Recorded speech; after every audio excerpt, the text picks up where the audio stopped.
बिस्मिल्लाहिर्रहमानिर्रहीम। अस्सलाम वालेकुम नाज़रीन, आप यूट्यूब चैनल देख रहे हैं। मैं इमरान ख़ान हूँ।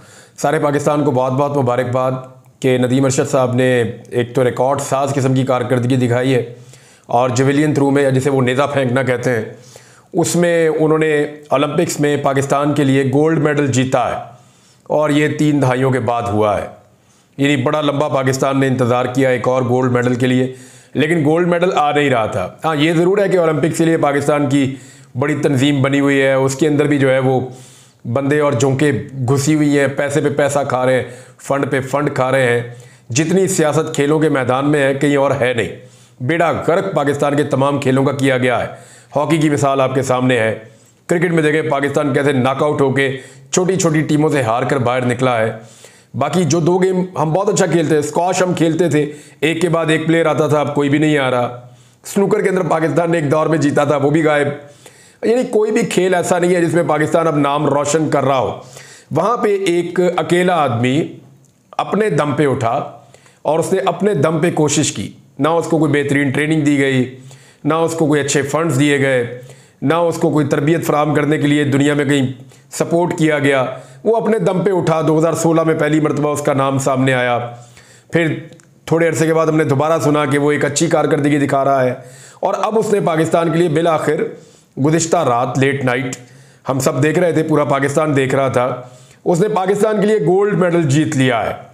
और एक रिकॉर्ड साज थ्रो भी उन्होंने की है, जो 118 साल का रिकॉर्ड है ओलंपिक का, वो नदीम अरशद साहब ने तोड़ दिया है। और उनके गांव में, उनके इलाके में जश्न हो रहा है। जो एक घुटनज़दा माहौल पाकिस्तान में है, इस घुटनज़दा माहौल में पाकिस्तानियों को ताज़ा हवा का झोंका फराहम किया है। तो नदीम अरशद साहब का बहुत शुक्रिया पाकिस्तानियों के चेहरों पे खुशी लाने के लिए। और एक अजीबोगरीब माहौल के अंदर एक ताज़ा लोगों को जो है वो ताजगी बख्शने के लिए उनका बहुत शुक्रिया। उनके घर पे, उनके गांव पे जश्न हो रहा था। 92.97 मीटर्स ये उन्होंने थ्रो की है, जो रिकॉर्ड है। और इससे पहले उन्होंने इंडियन जो प्लेयर है नीरज चोपड़ा, उनका रिकॉर्ड पहले ही तोड़ दिया था सेमीफाइनल्स में। और अब जब फाइनल हुआ तो उसके अंदर उनकी जो पहली थ्रो है, उस पहली थ्रो ने जो उनके मुखालिफिन हैं उनको बहुत ज़्यादा कंफ्यूज कर दिया। और ऐसा दिखाई दे रहा था कि मुखालिफ थ्रो कर नहीं पा रहा था। और अरशद नदीम की तीसरी थ्रो कोई बहुत अच्छी नहीं थी, यानी एवरेज भी नहीं थी, लेकिन जो उन्होंने किया पहली थ्रो में, काम वही ख़त्म हो गया था। फिर कोई उनके मुकाबले का सोच भी नहीं पा रहा था। बहरहाल उन्हें अल्लाह ताला ने बहुत बड़ी कामयाबी दी है। अब वो पाकिस्तान तशरीफ़ लाएंगे। पाकिस्तानियों को चाहिए कि उनका जी भर के इस्तकबाल करें, क्योंकि देखें ये जश्न आज़ादी का एक बहुत बड़ा तोहफ़ा है और जश्न आज़ादी से पहले उन्हें पाकिस्तान वापस आना चाहिए। और पाकिस्तान वापस आके पाकिस्तानियों के साथ जो है वो जश्न आज़ादी सेलिब्रेट भी वो कर सकते हैं नदीम अरशद साहब। लेकिन यहाँ पे एक अब अजीब सा कंपटीशन होगा, आप देखिएगा। वहीं पे अभी पहले तो सफारत खाना उन्हें काबू कर लेगा और कोशिश की जाएगी कि ये बंदा गवर्नमेंट की, इदारों की पहुंच से बाहर ना जाए। अब सारे इसके साथ फोटोएं उतारने की जल्दी करेंगे कि ये मशहूरी हमारी हो जाए। यानी पहले कोई सपोर्ट नहीं करता, पहले कोई बंदा हाथ नहीं पकड़ता, पहले कोई बंदा हाथ पकड़ाता भी नहीं है, कोई फंडिंग नहीं, कोई सहूलत नहीं, खिलाड़ियों को रोल के रख देते हैं। लेकिन जब कोई खिलाड़ी अपने दम पे जीत जाता है तो सारे के सारे जो हैं वो अपनी कंपनी की मशहूरी के लिए आ जाते हैं। तो ये अभी हम दोबारा होता हुआ भी देखेंगे, आपको तस्वीरें थोड़े दिनों में नजर आ जाएंगी। लेकिन एक बड़ी ज़बरदस्त खबर, पूरे पाकिस्तान के लिए शानदार खबर, सारे पाकिस्तान को इकट्ठा कर दिया नदीम अरशद साहब ने। उनका बहुत शुक्रिया। पाकिस्तान जिंदाबाद। बड़ा मज़ा आया जी, ज़बरदस्त काम हो गया ये तो। अब आ जाए जी कुछ खबरों की तरफ। तो एक खबर तो ये है कि अज़हर मशवानी साहब के भाइयों का केस आज लगा हुआ है इस्लामाबाद हाई कोर्ट में। पहले उनका केस लगा हुआ था लाहौर हाई कोर्ट में, और शहबाज गिल साहब के भाई का केस भी लाहौर हाई कोर्ट में लगा हुआ था। फिर लाहौर हाई कोर्ट जिस तरह का इंसाफ फराहम करता है बंदे गायब होने वाले मामले में, यानी अमीर भट्टी साहब ने मेरे केस को लमका लमका के 142 दिन तक मैं रियासती इदारों की कैद में रहा। मैं तकलीफें बर्दाश्त करता रहा, मुझे ये जज बाहर नहीं निकाल सके। मैं पाकिस्तान के अंदर कोई अननोन आदमी तो नहीं हूं ना, सारा पाकिस्तान मुझे जानता है। इसके बावजूद ये मुझे बाहर नहीं निकाल सके, जज कुछ भी नहीं कर सके लाहौर हाई कोर्ट के। और उस वक्त भी किसी को आइडिया नहीं था कि किसी और कोर्ट में जाना चाहिए। लेकिन ये काम सबसे पहले शहबाज गिल साहब ने किया।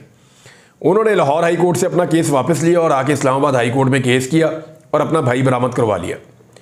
अब जो है वो और इससे पहले जो अहमद फरहाद साहब आए उसमें हमने देखा तो पाकिस्तान को ये आइडिया हो गया कि इस्लामाबाद हाई कोर्ट में जजेस जो है वो इतनी जुर्रत और हिम्मत के साथ बैठे हुए हैं अपनी स्पेस रीगेन करने के लिए कि वो शहरियों को इंसाफ दिलवाना चाहते हैं।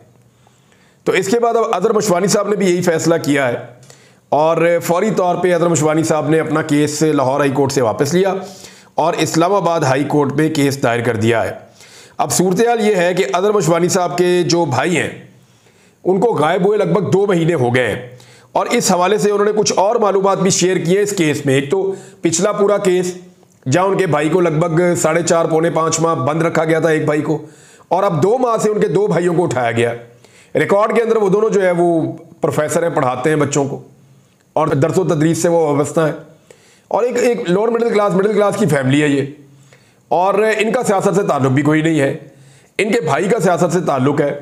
अब अजहर मशवानी साहब ने कुछ फैक्ट्स बताया। उन्होंने कहा जी गरीदा फारूकी साहिबा हैं, जर्नलिस्ट हैं, और उन्होंने 6 जून की सुबह एक ट्वीट की थी और ये कहा था उन्होंने कि रऊफ हसन साहब जो गिरफ्तार हुए हैं और बैरिस्टर गौहर ने कोई FIA को बयान दिया है, रऊफ हसन साहब और बैरिस्टर गौहर ने कोई FIA को बयान दिया है और 5 जून के बाद उन्होंने ये बयान दिया और रात 6 जून को तफ्तीश के लिए टीम अजहर मशवानी के घर गई और उनके भाइयों से पूछगछ हुई। अब अजहर मशवानी ये कह रहे हैं कि मेरे भाई 5 और 6 जून की उसी रात को 3 बजे अगवा हो गए थे, तो सुबह एक सहाफ़ी को कैसे पता था? इतने बड़े एतराफ़ के बावजूद लाहौर हाई कोर्ट के जजेस मगवियों को बाजियाब करवाने में और गरीदा फारूकी और उनके हैंडलर्स को पकड़ने के बजाय तारीख पर तारीख डालते रहे। बहरहाल ये केस जो है वो अब जस्टिस गुल हसन औरंगज़ेब साहब की अदालत में लगा हुआ है और जस्टिस गुल हसन औरंगज़ेब साहब एक बड़े शानदार जज हैं, बड़े इंसाफ पसंद जज हैं और बड़ी बहादुरी के साथ वो फैसले करते हैं। तो उम्मीद की जा सकती है कि अजहर मशवानी के भाइयों के लिए भी वो कोई ऐसा ऑर्डर करेंगे कि जिनके पास भी अजहर मशवानी के भाई हैं, सबको पता किसके पास है, तो वो अजहर मशवानी के भाइयों को वापस उनके घर पहुँचाएँ। भाई बहुत हो गई है ना अब, यानी इस रियासत का क्या आपने बनाना है? वो एक आदमी है उससे आपको एतराज़ है। मुझे एक दफ़ा याद है अच्छी तरह, मुझे एक बहुत बड़े ओहदे पे बैठे हुए शख्स ये बता रहे थे और पाकिस्तान के दिफाई ओहदे से उनका ताल्लुक है, दिफाई इदारे से उनका ताल्लुक है। वो मुझे कह रहे थे कि हम तो दहशतगर्दों की फैमिलियों को भी नहीं कुछ कहते इमरान साहब, हम तो ऐसे लोग हैं, हम तो ये कहते हैं कि दहशतगर्द है उसको पकड़ेंगे। कभी कभी हमें होता है कि उनकी फैमिली के ऊपर जाके हम अटैक करें जैसी आम पाकिस्तानी जब मारे जाते हैं तो, लेकिन हमें सख्त इंस्ट्रक्शन होती है कि दहशतगर्दों की जो फैमिली है वो भी आपकी रिस्पॉन्सिबिलिटी है क्योंकि वो इस रियासत के शहरी हैं, लिहाजा उनको आपने तहफ़्फ़ुज़ देना है। ये तो मामला इख्तिलाफ़ राय का है। अब एक पॉलिटिकल पार्टी है उसके साथ इख्तिलाफ़ राय है पाकिस्तान के इदारों का, उसके अंदर एक आदमी है जो सोशल मीडिया को चलाने के अंदर पॉलिटिकल पार्टी के अंदर उसका एक अहम रोल है और वो आदमी अब पाकिस्तान से बाहर चला गया है ताकि उसको गिरफ्तार ना किया जाए, अगवा ना किया जाए, क्योंकि इससे पहले उसको मावराए कानून 7 दिन तक के लिए अगवा रखा गया था, 8वें दिन वो वापस आया था। तो अब जो उसके भाई है वो उठा लिए गए हैं। तो जहां दहशतगर्दों के बारे में रियासत और रियासती इदारे ये सोचते थे एक दौर में कि दहशतगर्दों की फैमिलीज भी हमारी रिस्पॉन्सिबिलिटीज है, वहां पे अब सिर्फ इख्तिलाफ राय करने वालों की फैमिलीज को उठा लेना, 2 भाइयों को एक साथ उठा के गायब कर देना, ये इंतहाई नामुनासिब है। अब उठाने से मुझे याद आया कि हाजी इम्तियाज़ चौधरी साहब जो है मेंबर कौमी असम्बली, इन्होंने 2,18,000 सबसे ज़्यादा वोट लिए हुए पाकिस्तान में दूसरे नंबर पे मियाँ वाली के बाद, और इनको जनाब गायब कर दिया गया था। इनकी फैमिली के मुताबिक इनका केस भी पहले लगा हुआ था लाहौर हाई कोर्ट में, इन्होंने भी अपना केस लाहौर हाई कोर्ट में फारिग करवा के इस्लामाबाद हाई कोर्ट जाके केस लगवाया। लेकिन जैसे ही इन्होंने इस्लामाबाद हाई कोर्ट जाके केस लगाया, इससे पहले कि केस लगता, यानी आज के दिन में केस लगना है, वो फौरी तौर पे उनको वापस बाजियाब कर दिया गया। और एंटी करप्शन ये बताया कि जनाब ये बंदा मुल्तान एयरपोर्ट से कतर भागने की कोशिश कर रहा था तो हमने इनको वहां पे पकड़ लिया। अब मामला मैं आपको बताता हूँ, बड़ा दिलचस्प है। मैंने उनकी फैमिली के लोगों से रब्ता किया, मैंने कहा बताएं जी इनका पासपोर्ट किधर था, क्योंकि ये तो एक गिरफ्तार थे ना, वहीं से गायब हो गए थे और पर्चा ये डाल दिया गया था कि भाग गए। तो उन्होंने कहा जी मामला हम आपको बताते हैं कि इनका पासपोर्ट, क्योंकि ये MNA है ना, तो इनके पास जो पासपोर्ट होता है वो अलग होता है, थोड़ा सा इनका प्रोसीजर भी अलग होता है वीज़ा लगवाने का। तो वो कहते हैं उन्होंने अपना और अपनी फैमिली के पासपोर्ट असेंबली के स्टाफ को दिए हुए थे जो बरतानिया का वीज़ा लगने के लिए गए हुए थे, तो पासपोर्ट तो उनके पास था ही नहीं।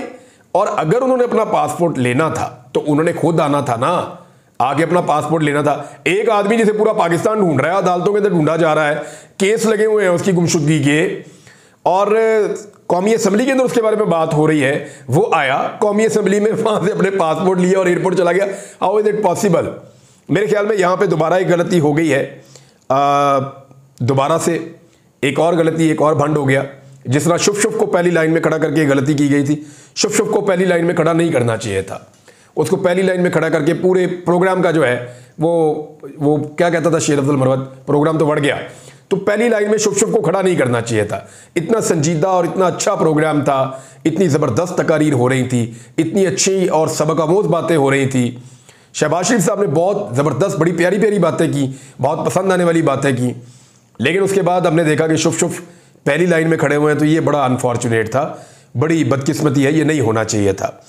अच्छा, अब एक और चीज़ आप गौर कर रहे हैं, एक स्टेटमेंट जो है वो आया हुआ है मुसद्दिक मलिक साहब का भी, वो भी कह रहे हैं कि अगर मगर नहीं माफ़ी मांगे ताकि ये बात ख़त्म हो, हम भी ख़त्म करें, हम भी आपसे यही बात करना चाहते हैं, पीटीआई खुदारा रहम करे, खुदारा रहम करे पीटीआई, बांग्लादेश और जीना वाजिद वगैरह का नाम लेने से पाकिस्तान में इंतशार नहीं आएगा। ये मुसद्दिक मलिक साहब कह रहे हैं। राना सनाउल्लाह साहब ने एक दिन पहले कहा जी इमरान खान साहब एक सियासी हकीकत है, मैं उन्हें तस्लीम करता हूँ, सियासी मुखालफत है, कोई ज़ाती दुश्मनी नहीं है। ये ऐसी बातें क्यों कर रहे हैं? देखिए, इनके ऊपर ताने नहीं देने चाहिए इनको, क्योंकि ताने देने से पाकिस्तान आगे नहीं बढ़ेगा। इसके ऊपर ना इनके साथ इज़हार हमदर्दी करना चाहिए। इन्होंने अपनी सारी सियासी हैसियत जो है वो बेड़ा गर्क कर दी अपनी। यानी वो जो तरीका मरीम नवाज़ को आता था ना, वो 90s का और 80s का तरीका था। ये सोशल मीडिया का दौर है, इस वक्त 2024 चल रहा है, छोटे छोटे बच्चों में शऊर है। अब आप जब पॉलिश करते हैं तो आपके हाथों की कालक देख के लोगों को पता चल जाता है कि ये पॉलिश करके आए, मुंह की कालक देख के लोगों को आइडिया हो जाता है, लोगों को समझ आया थी कि पॉलिश हो रही है। तो ये लोगों ने समझ लिया सारा गेम। अब वो दौर नहीं है जब आप अंदर कमरों में गेम डालते थे, बाहर आप मुस्कुराते हुए आते थे तो लोगों को समझ नहीं आती थी। अब लोगों को एक्चुअली समझ आ जाती है और लोग बहुत चीज़ों को जानते हैं। तो मामला ये है कि ये फंस गए हैं बहुत बुरी तरह। इन्होंने अपने पाँव पे खुद कुल्हाड़ा मार दिया, मकबूलियत इनसे चली गई, केसेस इनके ऑलरेडी बने हुए हैं और अभी तक ये सवालों के जवाब दे नहीं सके। ज़बरदस्ती इनको हुकूमत में आके बिठाया गया है और इनके ज़रिए से अवाम की वो दुर्गत बनाई गई है जिसका आप अंदाज़ा नहीं कर सकते। अब इस वक्त जो है स्टूडेंट्स के खड़े होने के बाद या स्टूडेंट की तरफ से बयानात आने के बाद लगातार जब ये चीज़ें बढ़ रही हैं, तो रात को एक लेटर भी गर्दिश कर रहा था, वो लोग क्लेम कर रहे थे शायद नेक्टा का है, वो लीक हो गया शायद, लेकिन उस पर मैं कंफर्म नहीं कर सकता, लेकिन बहुत सारे लोगों ने वो लेटर पोस्ट किया हुआ था और उसमें तो लिखा हुआ था ऐसी अजीब चीज़ें, मैं पढ़ के हैरान हो रहा था। अब पता नहीं वो ठीक है या गलत है, लेकिन जो उसमें लिखा हुआ था वो एक फ्रस्ट्रेशन जाहिर कर रहा था कि शायद तलबा पता नहीं पाकिस्तान में क्या कर देंगे। पाकिस्तान के लोग हैं, पाकिस्तान में क्या करेंगे? जो बांग्लादेश में तलबा ने किया वो तो पूरी दुनिया उनकी तारीफ कर रही है और लोग कह रहे हैं उन्होंने फस्तायत और जबर के खिलाफ सीसा पिलाई हुई दीवार बन के वो खड़े हुए और खड़े होकर उन्होंने अपना हक छीना है। एक दिन पहले सारे गालियां दे रहे थे सीना वाजिद को, अब ये कहते हैं कि बांग्लादेश और सीना वाजिद का पाकिस्तान में जिक्र ना करो क्योंकि आप जिक्र करेंगे तो पाकिस्तान में इंतशार आ जाएगा। भाई इंतशार आप कहते किसे हैं? इससे ज़्यादा इंतशार और क्या होगा? यानी अजहर मुशवानी की फैमिली के लिए इससे बड़ी दहशतगर्दी क्या होगी कि उसके 2 भाई गायब हैं? ये कितनी बड़ी तकलीफ है, आप ये सोचें। यानी बहुत सारे लोग इस तकलीफ से गुजर रहे हैं और लगातार गुजर रहे हैं और मेरे ख्याल में ये मामला खत्म होना चाहिए। जमात इस्लामी और हुकूमत के दरमियान मुज़ाकरात बताया गया रात गए कि कहीं कामयाब हो गए हैं और किसी रिलीफ पैकेज का अनाउंस किया जा रहा है, लेकिन देखिए मैंने आपको पहले दिन ये कहा था कि जमात इस्लामी बहुत बुरी तरह फंस गई है। जो मुतालबात उनके हैं या तो हुकूमत ख़त्म हो जाए तो उनकी जान छूटती है या उनके मुतालबात माने जाएँ तो उनकी जान छूटती है। अब मुतालबात तो वो माने नहीं जा सकते, मैंने पहले दिन आपको बता दिया था, मुमकिन ही नहीं है। अब जिस वक्त उनके मुतालबात ख़त्म हो रहे हैं या उनकी मुज़ाकरात हो रहे हैं उसी दिन सेम टाइम पे 2.5 रुपये से ज़्यादा बिजली के यूनिट पे फिर बढ़ा दिया हुकूमत ने, नेपरा ने 2.5 रुपये 2 रुपये 53 पैसे बिजली की कीमत में दोबारा इजाफा कर दिया। किस वक्त किया? जिस वक्त जमात इस्लामी और हुकूमत के फाइनल मुज़ाकरात हो रहे थे। वो आए थे बिजली सस्ती करवाने और जिस दिन मुज़ाकरात फाइनल हो रहे थे उस दिन बिजली महंगी हो रही थी। मुझे नहीं पता कि फाइनल क्या होता है, लेकिन ये क्लेम किया गया कि शायद उनकी चीज़ें जो हैं वो तय पा गई हैं और बिजली उस वक्त कीमत बढ़ाई गई बिजली की जिस वक्त शहबाज शरीफ ने कहा कि बिजली की कीमत में कमी के लिए आर्मी चीफ और इत्तेहादियों से मुशावरत जारी है। भाई बिजली महंगी की है आप लोगों ने, पीपल्स पार्टी ने और आपने मिल के, या परवेज मुशर्रफ जिम्मेदार है, उनके दौर के अंदर भी महंगे मनसूबे लगे थे, या 90s में आपके दौर में महंगे मनसूबे लगे थे। राजा रेंटल आप पीपल्स पार्टी वालों को कहते थे, राजा परवेज अशरफ को, और 2015 के पाकिस्तान के महंगे तरीन मंसूबे आपने खुद लगाए हुए हैं। तो ये किया कराया आपका है, तो ठीक आर्मी चीफ क्यों करे? आर्मी चीफ का इसमें क्या किरदार है? उनको तो वो अपनी ड्यूटी करे। ये एक्चुअली आपका काम था, आपने बेड़ा गर्क किया पहले कौम का, अब आप कर ये रहे हैं कि इसका मलबा बाकियों के कंधों पे डाल रहे हैं। ये पाकिस्तान की अफवाज को भी ये बात समझनी चाहिए। ये बड़ी चालाकी से हर चीज आपके कंधे के ऊपर रखते जा रहे हैं, आपके कंधे के ऊपर रखते जा रहे हैं। हर चीज में आपका नाम जानबूझ के डालते हैं, बीच में फौज का जानबूझ के हर चीज के अंदर फौज का नाम डालते हैं, ताकि कल को ये कहे कि ये जो सारा फेलियर है जनाब हम तो इनको बता रहे थे, जनाब ये हमसे करवा रहे थे, ये इसके बीच में शामिल थे। ये गेम मुझे ऐसा लगता है कि इस तरह ये खेल रहे हैं। बहरहाल बांग्लादेश के अंदर एक कैबिनेट बन गई है और उसके अंदर 2 नौजवान तलबा भी शामिल हैं जो तहरीक का हिस्सा थे, और ये कैबिनेट प्रोफेशनल्स के ऊपर बनाई गई है। इसमें ऐसे लोग मौजूद हैं जिन्होंने किताबें लिखी हैं, ऐसे लोग मौजूद हैं जिनका बड़ा तजुर्बा है अपनी अपनी फील्ड के अंदर, जो मंजे हुए लोग हैं। तो बेहतर लोगों की एक काबीना बनाई गई है, निगरान काबीना, और ये एक अबूरी हुकूमत है जो बांग्लादेश के अंदर इलेक्शन करवाएगी। आखिरी खबर नाज़रीन ये है कि सदर मुमलिकत ने भी इलेक्शन एक्ट तरमीमी बिल 2024 पर दस्तखत कर दिए हैं। मेरे ख्याल में ये सिर्फ एक फड्डे की तरफ जा रहे हैं, ये अदालत के अंदर मामला जाके रुकेगा नहीं। पाकिस्तान तहरीक इंसाफ ने इसको चैलेंज किया है, देखते हैं इसके ऊपर आगे क्या होता है। मैं आपको अपडेट कर दूंगा। अब तक इतना ही, अपना ख्याल रखिएगा, अपने इस चैनल का भी, और सबको एक मरतबा फिर पाकिस्तान की जीत मुबारक। एक गोल्ड मेडल तो कम से कम अब हमें मिल रहा है, और कई सालों के बाद मिल रहा है, कई दहाइयों 3 दहाइयों के बाद मिल रहा है। अब तक इतना ही, अपना ख्याल रखिएगा। अल्लाह हाफ़िज़।